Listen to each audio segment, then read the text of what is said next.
thân phân ấy mượn tiềm lâu tung hình măng bồi ô cần giang phá lô ăn tì thình lê lung khoa rung mình đia mình sẽ ba trên thông tha ruộng à cần lại râm chiều trăng lại mi trôi sang tu cần mi phun phim lạc tổ phung cần râm thắng thâu lạc lầm lệ thật xoa cần mu lạc râm pi cần mi phun dài xoang cần tây đa cần xiêm làm lệ cần râm ai hiến lạc lung pi cần dây rong về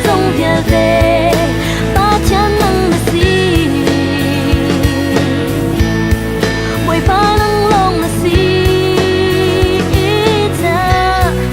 là mình cả nên thăng thang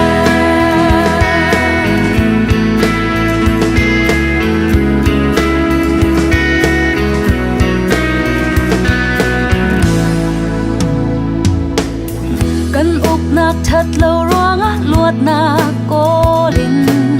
lấy kia đen cần vậy liều à cần phạc nạc mun kịp theo cần mi phun lắm in khối sắc tin tục lại cần rêu đi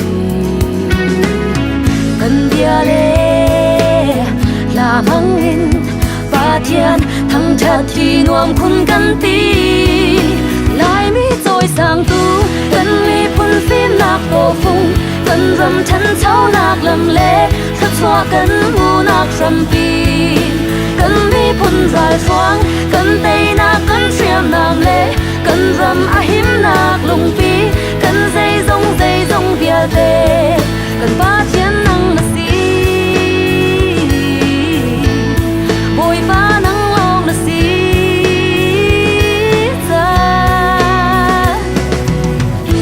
lại mi nát xì nạc hi mi phun đăng xin rồi rít dùng tắc xì nạc kéo la dùng tu cần xì nạc hi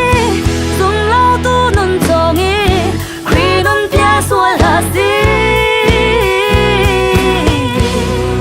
lại mi trôi sang tu cần mi phun phim lạc tổ phung cần rong chân sâu lạc lầm lệ khát xóa cần ngu lạc râm pi cần mi phun rồi thoáng cần tây nạc cần xiêm nàng lệ cần râm a hiếm nạc lung pi cần dây rong bia về lại mi trôi sang tu cần mi phun phim lạc tổ phung cần râm chân sâu lạc lầm lệ khát xóa cần ngu lạc râm pi cần mi phun rồi thoáng